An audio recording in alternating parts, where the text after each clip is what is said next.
What's good, everyone? This is JMB434 back with another episode of Back to Black and Gold.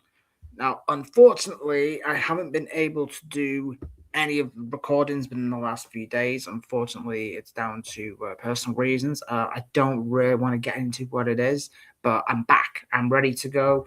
We are now back. This is the 17th of October, 2012. So the show starts with Alex Riley going one-on-one with Jinder Mahal. So lock up the start. Mahal starts from behind. Riley reverses with a hammer to take Mahal down. Mahal takes him down with Riley taking down Mahal again with an arm drag for a quick 2 count. Mahal gets on top with an arm drag and takes down Riley with a shoulder tackle, shoulder block. Riley sends Mahal into the corner with a drop kick. Riley hits a shoulder tackle off the top for a 1 count. Mahal fights back with a knee to the abdomen of Riley. Mahal suplexes Riley to the ropes for a 2 count. Mahal continues with some knees to the chest for another 2. Mahal gets a chin lock in on Riley, with Riley fighting back with a hip toss and gets him offense in with some clotheslines. Riley counts again and rolls up Mahal for a 3 count.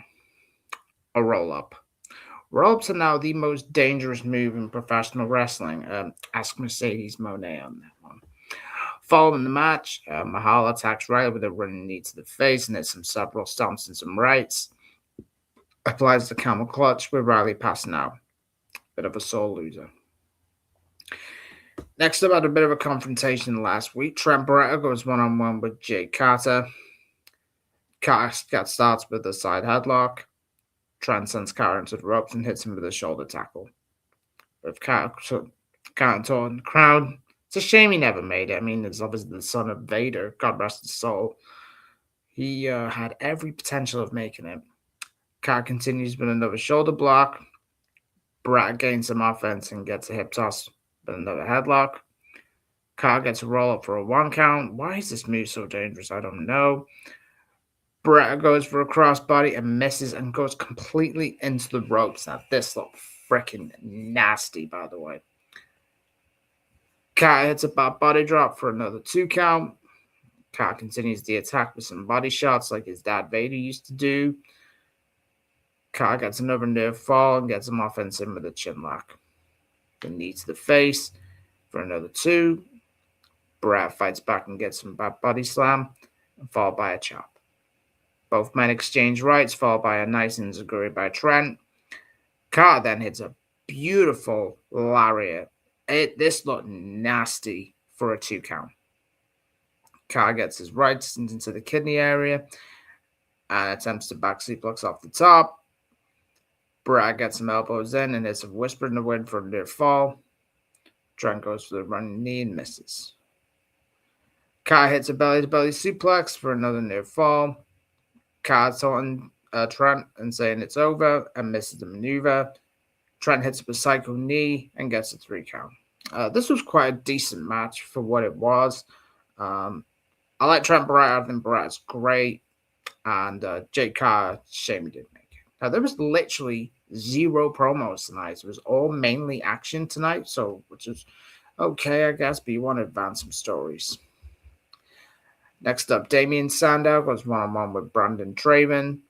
Sandow cuts a promo as usual before the start of the match and mentioned if George Washington was around, he'd say what he'd say about the NXT crowd.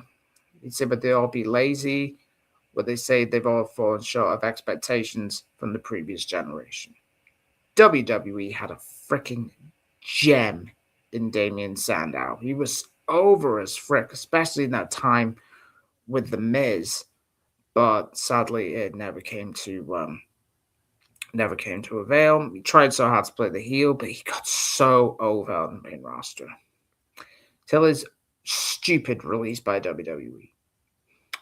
Let's lock up the start. Sandow hits a fireman's carry and works on the arm to start. Traven fights out of it, but Sandow regains more offense. This was pretty much just a domination performance by Damien Sandow. It's getting built up. Traven gets a headlock in, but Sandow moving out of the way before Traven attempts him in the right with there's a fist. Sandow moans to the ref and saying, it's a fist, it's a fist.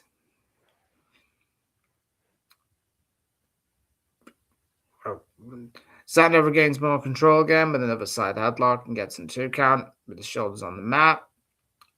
Sandow hits a shoulder tackle and there's a flurry of stomps onto the knees.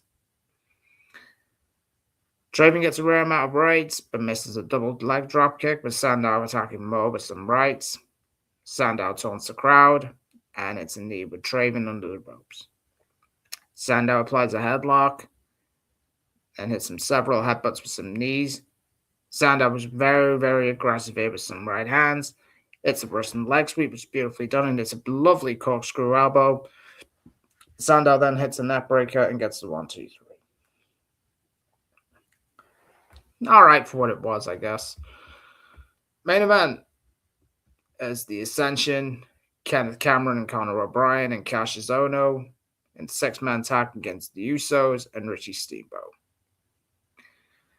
Match starts, Steamboat interrupting the Usos' entrance and runs into the ring, leads to a brawl with all 6 men into the ring. The faces clear the ring of the heels as the heels regroup going into a commercial break. Right back from the break, Cameron and Jimmy start the match. It's a blind tag to start with Jay and Jimmy with a double team with an elbow drop for a 1 count. Jimmy takes down Cameron with an arm drag and works on the arm. Steamboat gets the tag and double teams on the injured arm. Cameron tags in Ohno before Steamboat can get some offense in. Ohno smartly tags in Conor. This was freaking nice. Smart work by Kassius Ohno. Ritchie then tags in Jey Uso. Conor works on the face of Jay. Jay fights back with some right hands before a reversal with the body scissors into the heels corner. Very smart tag team wrestling. Damn, I wish the Ascension made it. They were so damn good. Break out of the body scissors. Jay reaches for the tag, gets stopped by Conor, and continues domination with another body scissors. Cameron gets a blind tag. Continues another domination performance by the Ascension as we go into commercial break. So many commercial breaks in this main event. This did annoy me a bit. Come back from break. Cameron and Jay are still in. Cameron gets a back suplex in for another near fall. Cameron continues the offense with an elbow drop to the chest. Jay tries to fight back, but smart ring awareness by Cameron tags in Ohno and starts dominating again for another near fall. Ohno applies a headlock on Jay. Jay tries again to tag in either Steamboat or his brother. Cameron overpowers and sends him back to the heels corner. Conor tags in and hits a shot to the back.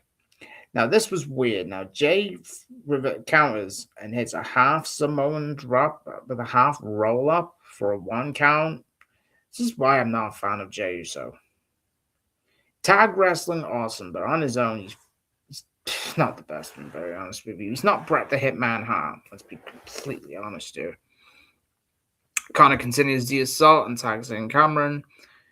Jay tries to get in a backslide, doesn't even get a count.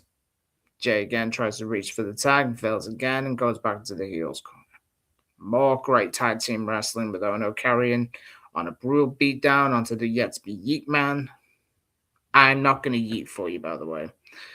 Jay gets some offense in and finally tags in Ritchie Steamboat and starts beating down Ohno with some rights and a beautiful knife-edge chop.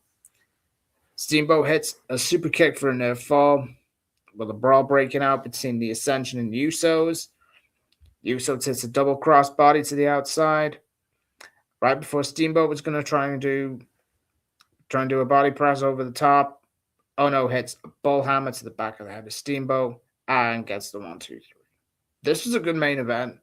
It was just mainly dominated by the Ascension and Kassius Ohno. Being on Jey Uso was quite bad, if I'm very, very honest with you. Good show. It was more wrestling, really, more than promos, which it's a bit 50-50 with, because obviously you want to carry on developing some stories, so it is what it is, I suppose. Yep, so that is today's episode of Back to Black and Gold. I'm back, I'm ready to go.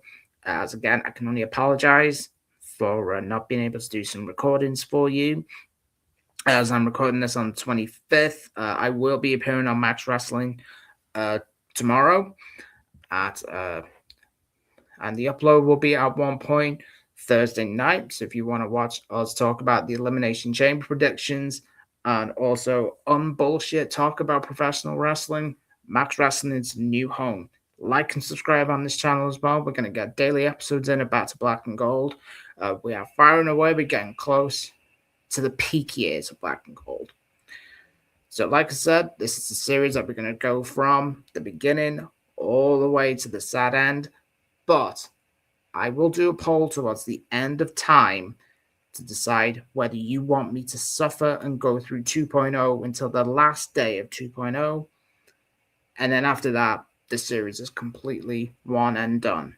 In the words of the Usos. Anyway, thank you all for watching, and I'll see you all for the next one. Adios.